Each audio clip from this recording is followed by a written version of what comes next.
Bonjour à tous, je m'appelle Alexandre et il y a 2 ans, j'ai décidé de quitter la Belgique et de partir à l'étranger avec ma famille. Mais à ce moment-là, je ne savais pas du tout où j'allais partir. Et il y a une semaine, j'ai décidé de partager un petit peu mon histoire et tout ça sur TikTok. Et j'ai vu que ça avait eu beaucoup de succès. Et j'ai eu beaucoup de questions sur quelles sont tes raisons, pourquoi le Paraguay, comment tu as fait, etc. Et donc j'ai décidé de créer cette chaîne YouTube pour vous expliquer tout ça, faire un genre d'endroit où je réponds à toutes ces questions. Donc si vous avez des questions par rapport à ça, je vous invite à me les mettre directement en commentaire et je prendrai le temps d'y répondre dans une vidéo dédiée. Je voudrais partager avant tout avec vous pourquoi est-ce que j'ai pris cette décision et comment est-ce que j'ai choisi le Paraguay.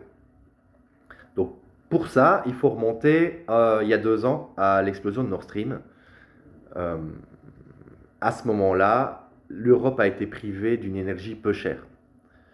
Et bon, je ne suis pas un expert, mais je sais que l'énergie, c'est vraiment la base de l'économie. Il faut de l'énergie pour tout. Si le prix de l'énergie augmente, tout augmente.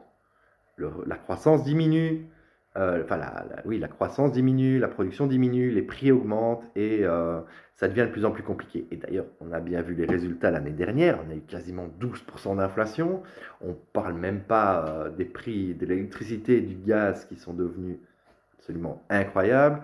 Et ça, c'est pas prêt de s'arrêter parce qu'on est loin, très loin d'avoir réglé le problème. Et puis, vraiment, ce qui m'a vraiment décidé, c'est qu'à ce moment-là, j'ai regardé mes enfants et je me suis dit, comment est-ce que ça va être ici dans 10 ans? Quand mon enfant va commencer à travailler, comment va être le marché de l'emploi? Est-ce qu'il va trouver un travail? Est-ce qu'il est saura seulement subvenir à ses besoins? Est-ce qu'il sera en sécurité? Est-ce qu'il sera libre?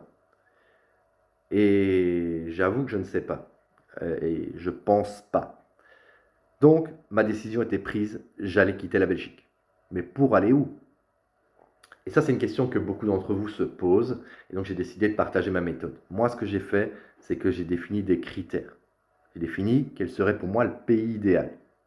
Et puis après, j'ai imprimé une liste avec tous les pays du monde et j'ai comparé mon pays idéal avec tous les autres pays. On va en parler juste après de mes critères, mais ce qui a été vraiment déterminant, ce qui a été, et pourquoi je pense que c'est vraiment une méthode parfaite, c'est qu'à partir du moment où j'ai trouvé ce que je cherchais, à partir du moment où j'ai eu un pays qui a réussi à cocher toutes mes cases, ben je savais que j'avais trouvé ce que je cherchais. Et c'est pas un choix que je vais pouvoir remettre en question. J'ai pas envie de partir et dans un an ou deux tout remettre en question et me dire bah finalement ça je n'avais pas pensé, ça je n'avais pas pensé, et revenir en Belgique. Non, c'était hors de question. Donc il fallait que je sois sûr. Alors j'ai défini des critères selon 4 catégories. Vous pouvez évidemment faire votre propre liste, mais j'ai trouvé ça plus facile de faire des catégories. Ça me permettait de définir plus précisément mes critères et d'être sûr de penser à tout. 4 catégories. Environnement, quelle est la météo sur place, quelles sont les ressources, est-ce qu'il y a des intempéries, etc. L'économie, est-ce qu'il y a de la croissance, est-ce que c'est un pays qui a de l'inflation, quel est le salaire moyen, l'emploi, etc., etc. Puis il y a tout ce qui est politique, quelle est la politique du gouvernement, est-ce que c'est quelque chose de stable, quel est le régime fiscal, quelles sont les taxes, et puis dernières catégories, c'était plutôt la population. Quelles sont leurs mœurs, quelles sont leurs cultures, etc. Donc pour ce qui est du Paraguay, au niveau de l'environnement, il faut savoir que c'est un pays qui a énormément de ressources naturelles. C'est un pays qui importe beaucoup, mais ce n'est pas parce qu'ils n'ont pas beaucoup de ressources, c'est parce qu'ils ne produisent pas beaucoup sur place. Ils ne transforment pas beaucoup sur place. C'est un pays qui a beaucoup d'agriculture. C'est un pays qui a parmi les réserves d'eau les plus importantes au monde. Euh, également, donc, un pays avec pas mal de ressources naturelles.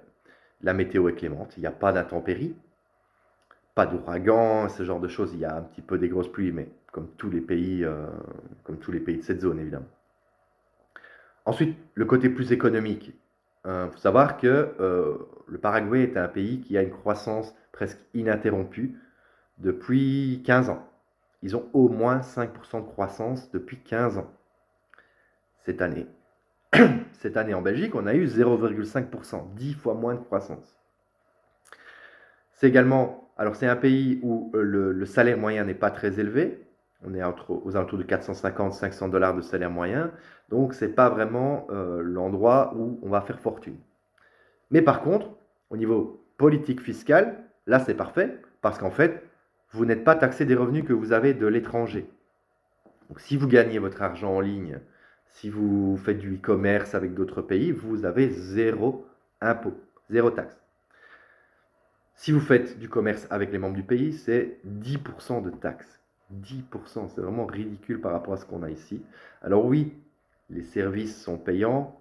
Quand vous allez à l'hôpital, vous devez payer. Quand vous devez aller, vous devez payer l'école de vos enfants, etc. Effectivement. Mais vous devez les payer ici aussi. La seule chose, c'est qu'on ne vous pose pas la question, vous n'avez pas le choix, on vous le prend sur votre salaire, etc. Là, vous payez que ce que vous avez besoin, quand vous en avez besoin, et à un prix vraiment, vraiment abordable. Et alors, par rapport aux soins de santé, par exemple, alors oui, on n'a pas d'IRM dans toutes les villes du pays, mais quand vous avez besoin d'un médecin, il est là.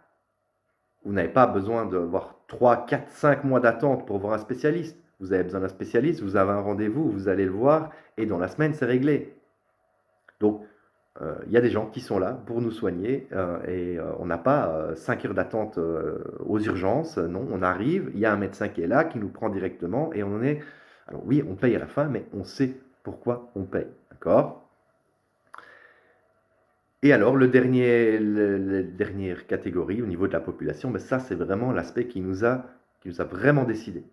Parce que quand on a été sur place, je m'étais déjà renseigné un petit peu à l'avance, savoir que c'est un pays qui a une culture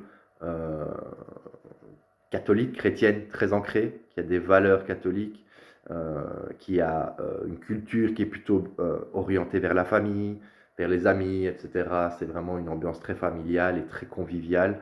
Et les gens sont vraiment super sympathiques, super agréables. Les gens veulent toujours vous aider. Et à partir du moment où vous faites d'un Paraguayen votre ami, vous devenez presque un membre de sa famille. C'est juste dingue. Et donc ça a été vraiment un aspect déterminant. Et ça, on a passé vraiment des semaines extraordinaires là-bas. On a fait des rencontres incroyables de gens vraiment, vraiment précieux et avec qui on a toujours contact au quotidien encore aujourd'hui. Voilà un petit peu donc pour ce qui est de qu'est-ce qui m'a décidé à quitter le pays et qu'est-ce qui m'a décidé à choisir le Paraguay. Je vous ferai une vidéo dans pas longtemps pour vous expliquer un petit peu comment ça s'est passé, comment est-ce que j'ai fait ma procédure, comment est-ce que j'ai obtenu ma résidence, etc. Tout ne s'est pas passé comme sur des roulettes, et donc ça vous permettra de voir un petit peu, d'avoir l'histoire de quelqu'un où tout ne s'est pas forcément bien passé. Et il y a eu quelques petits rebondissements qui risquent de vous faire rigoler, donc je vous attends, je vous donne rendez-vous dans quelques jours, le temps que je fasse la prochaine vidéo et je vous explique tout ça. En attendant, je vous souhaite une très belle journée, à très bientôt.